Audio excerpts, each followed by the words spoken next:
I wasn't really expecting much of Team Dark, because I heard that it was the more combat-oriented gameplay story. And that's true, but it's not really all that much harder. In fact, it actually has a good difficulty curve. It's not throwing all the strong enemies at you right away. I mean, Grand Metropolis has a lot more of the turtle shell enemies, but it's not like there's tons of forced combat for the first couple levels in Team Dark. Like, with the enemies in this level, you can just run past them ignoring them. The level design is different until, well, until the part that Amy's level ends at. Like, sometimes the level design is the same as Team Sonic's, and sometimes it isn't. I wish it could have been completely new. But yeah, for the most part, the enemies, they can be easily ignored. And they don't have lots of enemies with huge health bars.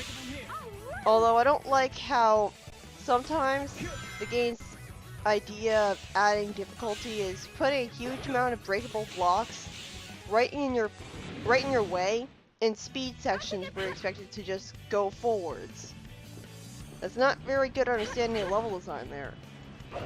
Like, it just breaks the pace and destroys the point of having the speed sections in the first place. But playing as Omega is really cool. I just like the idea of playing as a killer robot. Like, all of his lines and stuff, his intimidating voice. Like, it's pretty good. I wish we could play as him again, but with Gamma's gameplay in SA1. Ironically, the cart section for Team Dark is actually just as without stakes as for every other team. You'd think that since it's a hard mode, it would be harder, but you don't have to worry about losing your partners in it at all, which is good, because it would have been annoying. I like the bumper cart more when it's just some fun set piece. But yeah, I don't see the point of putting more of these blocks cluttered everywhere. This is the only main series console game where Shadow is playable without him ever going super. Like, that's kind of weird. The last story has Shadow right there, but instead he's completely passed over in favor of Tails and Knuckles, which makes sense as a Sonic 3 Knuckles reference.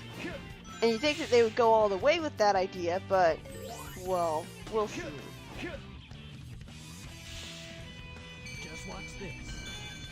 So yeah, for the most part, I have a lot more to say about Team Dark than I do with Team Rose, because the levels are harder, so I have a lot more clear memories with them. Yeah, that's the one point where you need to defeat enemies to progress. You create a rising platform by thunder shooting an enemy. I think it was only by this point that I learned that holding down B for longer would make the thunder shoot attack more enemies. And this is what I'm talking about with, like, for the most part, I don't appreciate how you automatically get switched to other characters that you don't want to play. But this was the first time where I appreciated that, because I switched to Omega, and I was being sent towards having to break blocks to progress. Minus gravity detected. What does he mean by that? It's not like we're going into some sort of anti-gravity area. But yeah, I like the character banter between Team Dark, I guess. Omega is the serious robot who talks like a stereotypical robot. And Rouge is the more light-hearted one who likes the adventure. And Shadow is the team mom, basically warning everyone to be careful. And, like, he's the one who cares about cooperation and teamwork the most, which makes it all the more glaring that whom Shadow is all about. Well, the exact opposite of that. Even people who weren't fans of Shadow knew how pathetically out of character Shadow was in that game. Yay! Run straight into a wall. But yeah, I was pleasantly surprised by how short this level was, because I thought that every level with Team Dark would last 10 minutes. But this level actually ends right where Team Sonic's level ends. Like, it was actually a pleasant surprise. Like, this has a proper difficulty curve. It starts out pretty easy. I had a pretty fun time. So I thought, I mean, it isn't entirely a tedious slog. It's only when the forced combat becomes a lot more of a problem. But when it starts out, it's just as fun as Team Sonic. So Rouge's motivation is that she's going after Eggman because she thinks he has treasure for some reason. And Child's motivation is that he doesn't remember anything because they never actually explain why he doesn't remember anything. See, they send so many robots at you here. That's the big problem with this level with Team Dark, is so many clusters of enemies cluttered around, and you have to awkwardly jump around them. And it's not all that fun. This level's idea of difficulty is putting a bunch of robots in front of dash pads and speed sections. Other than that, it's a pretty fun level though. But yeah. So Shadow, later on, he thinks he's an android, and this is only explained to not be the case if you wait around for a really long time on the final boss of Shadow the Hedgehog, a game later. So obviously that's a pretty big problem. Like, just like SA2, the story tries to have mysteries, but fails because the mystery is not even solved until the next game. When it comes to Team Dark, this is just a filler game. And see what I mean? Dash pads send you straight into enemies. On the bright side, usually when they have clusters of enemies there, they're asleep. I don't know why Eggman would program robots to be sleeping on the job. Like, it's not like it's night, so why are they sleeping? Are they really that lazy? Why would Eggman program robots to be like that? I guess they have free will, but why would he give free will to random egg pawns? Like, why would Metal Sonic have free will then? We're supposed to believe that Metal Sonic only has the ability to rebel against Eggman in this game because he spontaneously developed free will for nothing, out of nowhere. Like, a big problem is, like, there's so much wasted potential with Metal Sonic from Sonic CD being the villain of a main 3D Sonic game, because they don't go into a backstory of any kind, explaining why he ultimately decided to take matters into his own hands. Like, it's not like it's explained that he developed a huge inferiority complex over losing to Sonic again and again and became obsessed with trying to get better and better. And like to the point of maybe revisiting levels that Sonic went through just to prove that he's better than him and stuff. Like, he eventually drove himself insane over an inferiority complex and believed he was the real Sonic somehow, even though the whole reason he exists is because he's based on Sonic, who must have already existed to begin with. Not to mention, I'm pretty sure that he was made from Sonic's DNA anyways. So, yeah. They never really explain enough. They don't explain, like, how Eggman felt about his favorite creation rebelling against him, other than, oh no, my favorite creation's rebelling against me, and he doesn't even say favorite creation. It's never explained if he thought of Metal Sonic as sort of like a son to him. And another thing is that, well, Metal Sonic just locked Eggman in a room. He didn't kill him. So this proves that he does still have affection for his master, because if he hated Eggman that much, he would have killed him. He wouldn't have just locked him in a room. So this proves something about his personality, that he doesn't entirely hate Eggman. I mean, if it was a sort of robots can't kill the masters thing, then you'd think that same logic would prevent him from locking him up in a room and taking over everything. Unless he was always meant to be the heir to the Eggman Empire, and he was just acting on that programming, but he acted on it so early that you'd think if it was a non-free will thing, then he would have not done that. But yeah, it's pretty easy to die to this boulder chase sequence if you don't hold all the right directions. It's not scripted enough. That's a big problem. Set pieces like this are just there to look cool and be exciting, which is good for a 3D Sonic game, where the whole point is an exciting action platformer. But if they're not scripted enough, then it just becomes tense and frustrating. It's becoming too much of a challenge. And eventually that just gets annoying, you stop appreciating it. Team Dark also looks pretty cool aesthetically, like the black and red thing going on with Shadow and Omega. Although Rouge, they changed her outfit so that it would be less racy and they just ended up making it worse. I do like her pink eyeshadow though. It actually looks a lot better than her blue eyeshadow, like, who actually wears blue eyeshadow anymore? It honestly made her look like a hooker.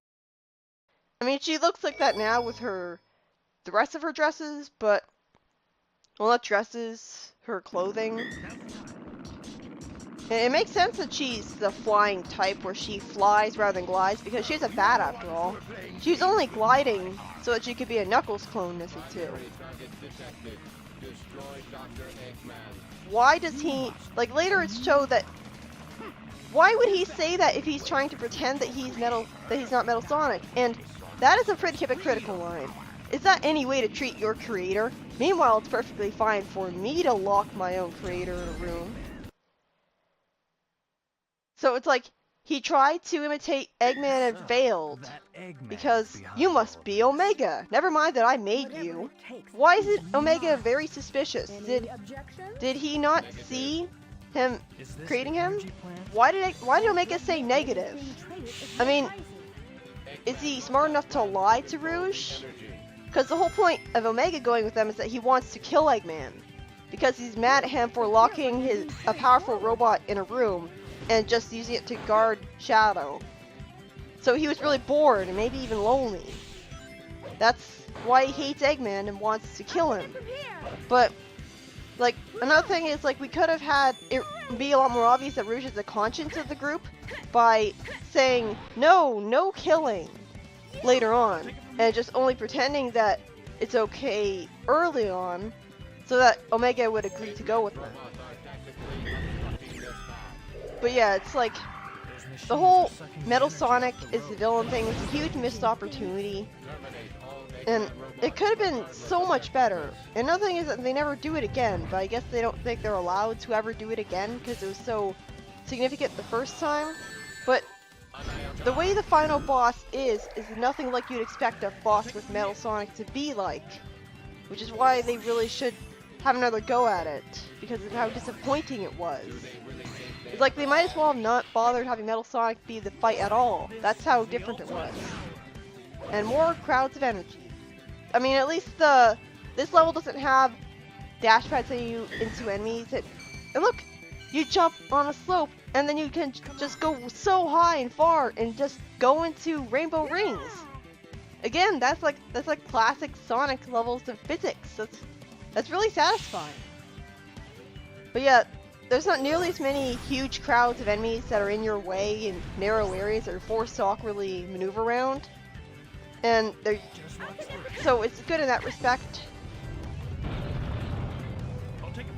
Team Rose's Casino Park ends before the VIP room area, but there are lines recorded for it that will play if you somehow get there. Cream says, "This room is for special people, Big," and that they can't get in. I wonder if they knew what they were doing with that line. Team Chaotix's power plant ends before the rising lava room, but there are voice clips for when the lava rises. If you somehow get to the room, the voice clips won't play, and the room will only have a spring, a grate, the final vertical door, and nothing else. So did they originally plan to have Team Chaotix go through that room, or was it just loaded for no reason? Two voice clips with Shadow confronting Sonic are Japanese voice files that remained in the English voice files. He basically says, "that hedgehog," and a more menacing version of his last line to Sonic. The Team Rose version of Frog Force ends just before the giant mushroom section, so the voice clips about it go unused. Amy calls one mushroom by its name.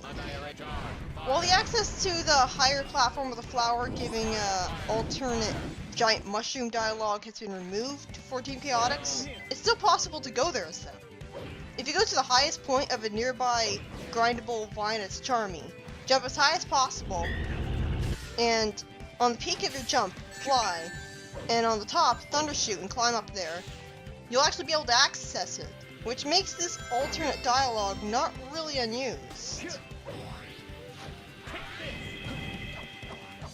So, the Team Blast of Team Dark, it's very different from all the other Team Blasts. What it does is that Shadow uses Chaos Control, so it freezes time for a while. And if you don't know that you can press Z to unfreeze time whenever you want, which is very easy to not know because they never tell you about that, so I never knew until after I'd already beaten this story twice. If you don't know that you can unfreeze time at will, then every time you use Chaos Control in this level, a lot of times when you use Chaos Control, you're going to end up having to deal with the consequences of time being frozen, like having to wait for a really long time for doors to open, even longer than you normally would have, because normally the doors in this level in Power Plant just stop you in your tracks while you wait for them to open. But with Chaos Control, it's even worse because time is completely frozen. And that's also the case for Egg Fleet. You constantly stop time, then you have to wait for a long time for the door to open. It's really annoying, and it ends up being a much more of a hindrance than anything. Freezing time is very helpful in the boss fights, though, where you can just wail on the boss, to your heart's content. The bosses aren't really all that harder from what I can remember. Something that you'd expect to only be a feature in the hard mode is that if you die, you actually lose all of your levels and your characters go back to level 1. Just watch this. So dying can be really debilitating in Sonic Heroes.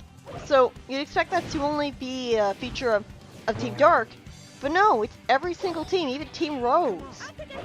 And levels are really helpful for defeating enemies faster. And it's also something that allows you to fly further than normal with the flying type. Something that you're not really going to notice anyways. Because again, you're never looking at the flight meter, so you're not going to notice if it takes a little longer to run out. So it's always going to be a surprise anyways when you fall. Like, I think, well, again, all of these characters should have been as good as possible from the very beginning. You shouldn't have the stupid level up system. Just watch this. I don't really like the E-rank line for Rouge where she says, "I'm ashamed to call myself a treasure hunter," because they add in treasure when that wasn't how it was in SA2, and it just sounds very awkward and forced. It sounded a lot better the way it was said in SA2. "I'm ashamed to call myself a hunter." But here they just add in treasure, and it just doesn't sound very... It sounds stilted.